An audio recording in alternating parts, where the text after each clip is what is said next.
ओम शांति। आज 25 जुलाई 2021 है और आज के बाबा के अव्यक्त रूप से चले हुए मधुर महावाक्यों को स्पष्ट करेंगी आदरणीय आशा दीदी। आज की रिवाइज कोर्स की डेट है 20 फरवरी 1988। ओम शांति दीदी। मुरली की हेडलाइन है तन मन की थकावट मिटाने का साधन शक्तिशाली याद। तो थोड़ा सा शुरू का पढ़ते हैं। आज परदेशी बाप अपने अनादि देशवासी और आदि देशवासी सेवा अर्थ सभी विदेशी ऐसे बच्चों से मिलने के लिए आए हैं। बाप दादा जानते हैं कि ये मेरे सिकी लदे लाडले बच्चे हैं, अनादि देश परम धाम के निवासी हैं और साथ साथ सृष्टि के आदि के इसी भारत भूमि में जब सतयुगी स्वदेश था, अपना राज्य था जिसको सभी भारत कहते हैं, तो आदि में इसी भारत देश वासी थे।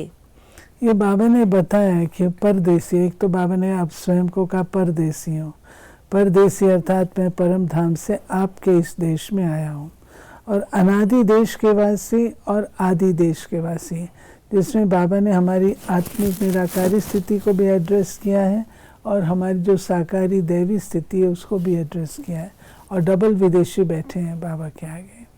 चाहे कितना भी अभी अंत में भारत गरीब व धूल मिट्टी वाला बन गया हो, फिर भी अपना देश सो अपना ही होता है। तो आप सभी की आत्मा का अपना देश और शरीरधारी देवता जीवन का अपना देश कौन सा था? भारत ही था ना। भारत। फिर बाबा ने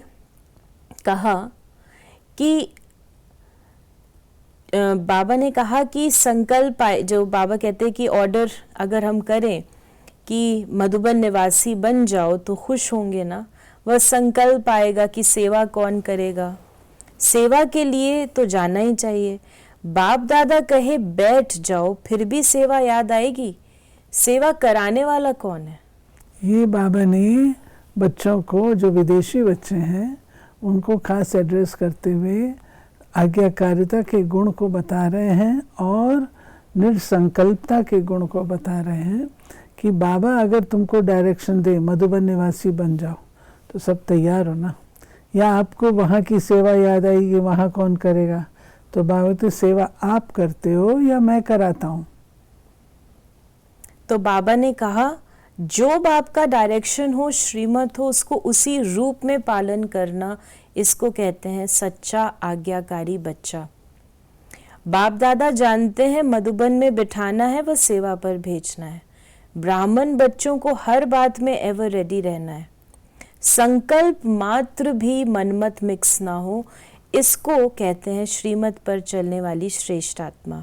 आज्ञाकारिता के गुण को बाबा बता रहे हैं कि जैसी श्रीमत मिले, जैसी आज्ञा मिले, उसको उस अनुसार पालन करना, समझ करके उसको कहेंगे श्रीमत का पालन करता।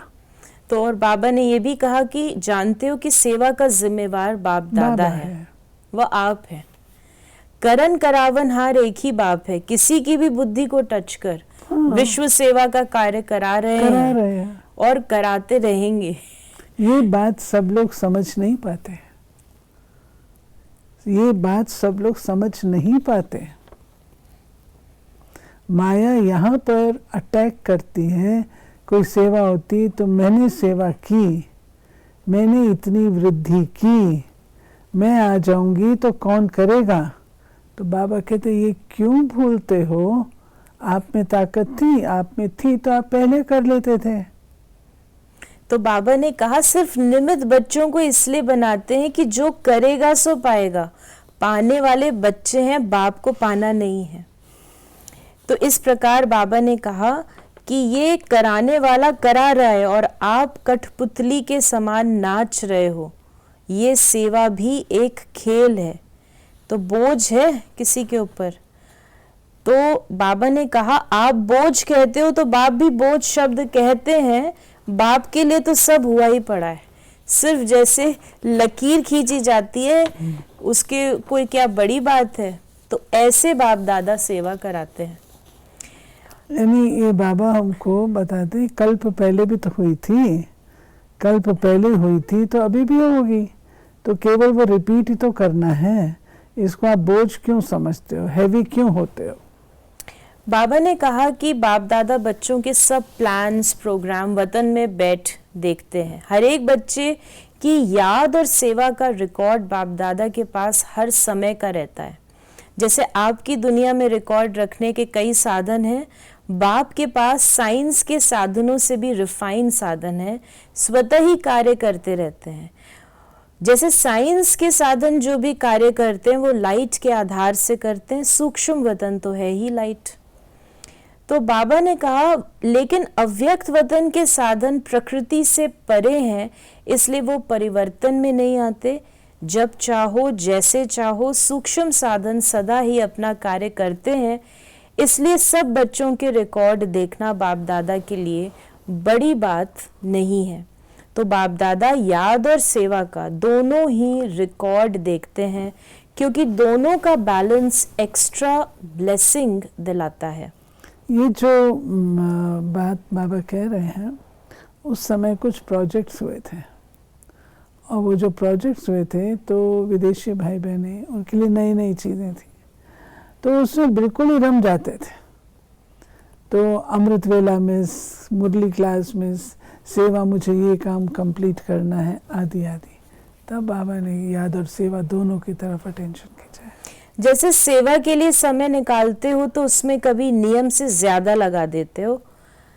सेवा में समय लगाना बहुत अच्छी बात है और सेवा का बल भी मिलता है। सेवा में बिजी होने के कारण छोटी छोटी बातों से बच भी जाते हैं, लेकिन जो सेवा याद में उन्नति में थोड़ा भी रुकावट करने के निमित्त हो तो ऐसी सेवा के समय को कम करना चाहिए।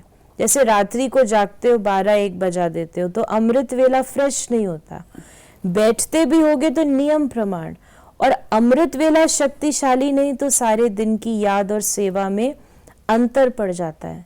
तो बाबा ने कहा रात का समय कट कर 12 से 11 बजे सो जाओ। वही 1 घंटा जो कम किया, शरीर को रेस्ट दी, तो अमृत वेला अच्छा रहेगा, बुद्धि फ्रेश रहेगी। नहीं तो दिल खाती है कि सेवा तो कर रहे हैं लेकिन याद का चार्ट जितना होना चाहिए उतना नहीं है। ये जैसे मैंने पहले मेंशन किया कि हमारे विदेशी भाई बहन दिन रात उसमें लग जाते थे, जैसे टू मच इन्वॉल्व हो जाते थे, तो बाबा उस पर अटेंशन खिंचा रहे हैं। तो बाबा ने कहा संकल्प के कारण बुद्धि भी फ्रेश नहीं होगी। बुद्धि अगर फ्रेश नहीं तो फ्रेश बुद्धि से 2-3 घंटे का काम, फ्रेश बुद्धि से 2-3 घंटे का काम 1 घंटे में पूरा कर सकते हो। थकी हुई बुद्धि में टाइम ज्यादा लग जाता है, यह अनुभव है ना। तो जितनी फ्रेश बुद्धि रहती है, शरीर के हिसाब से भी फ्रेश और आत्मिक उन्नति के रूप में भी फ्रेश, डबल फ्रेशनेस रहती है, तो 1 घंटे का कार्य आधे घंटे में कर लेंगे। इसलिए सदैव अपनी दिनचर्या में फ्रेश बुद्धि रहने की अटेंशन रखो। फिर बाबा ने कहा ज्यादा सोने की भी आदत ना हो, लेकिन जो आवश्यक समय शरीर के हिसाब से चाहिए उसका अटेंशन रखो। देखिए कितना अच्छा बाबा हर प्रकार की पालना देता है। कभी कभी कोई सेवा का चांस होता है, मास में 2 मास में 2-4 बार देरी हो गई, वो दूसरी बात है। लेकिन अगर नियमित रूप से शरीर थका हुआ होगा तो याद में फर्क पड़ेगा। जैसे सेवा का प्रोग्राम बनाते हो, 4 घंटे का समय निकालते हो तो निकाल लेते हो, ऐसे याद का समय निश्चित निकालना ही है। सुस्ती नहीं हो लेकिन शरीर को रेस्ट देना है। इस विधि से चलो, क्योंकि दिन प्रतिदिन सेवा का तो और ही तीव्र गति से आगे बढ़ने का समय आता जा रहा है। आप समझते हो अच्छा ये 1 वर्ष का कार्य पूरा हो जाएगा, फिर रेस्ट कर लेंगे, ठीक कर लेंगे, याद को फिर ज्यादा बढ़ा लेंगे। लेकिन सेवा के कार्य तो दिन प्रतिदिन नए से नए और बड़े से बड़े होने, इसलिए सदा बैलेंस रखो। ये शुरू से बाबा ने बात सिखाई है। अमृत वेला फ्रेश हो, फिर वही काम सारे दिन में समय प्रमाण करो, तो बाप की ब्लेसिंग भी एक्स्ट्रा मिलेगी और बुद्धि फ्रेश होने के कारण बहुत जल्दी और सफलतापूर्वक कार्य कर सकेंगे। बच्चों में उमंग बहुत है, इसलिए शरीर का भी नहीं सोचते, फिर भी बैलेंस आवश्यक चाहिए। बाबा ने कहा कि दो चीज़ें होती हैं कि भल करते हैं, जैसे कभी कभी बहुत काम होता है तो बहुत काम में एक तो बुद्धि की थकावट होने के कारण जितना चाहते हैं उतना नहीं कर पाते, और दूसरा बहुत काम होने के कारण थोड़ा सा भी किसी द्वारा थोड़ी हलचल होगी तो थकावट के कारण चिड़चिड़ापन हो जाएगा, खुशी कम हो जाएगी। वैसे अंदर ठीक रहते हो, सेवा का बल भी मिलता है, खुशी मिलती है, फिर भी शरीर तो पुराना है, इसलिए टू मच में नहीं जाओ, बैलेंस रखो। याद के चार्ट पर थकावट का असर नहीं होना चाहिए।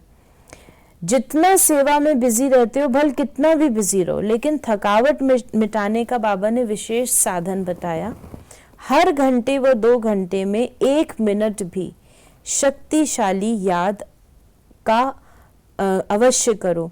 तो बाबा ने कहा जैसे दवाई देते हैं डॉक्टर्स 2-2 घंटे के बीच में पीनी है, तो इसी प्रकार याद में सब विटामिन्स आ जाएंगे।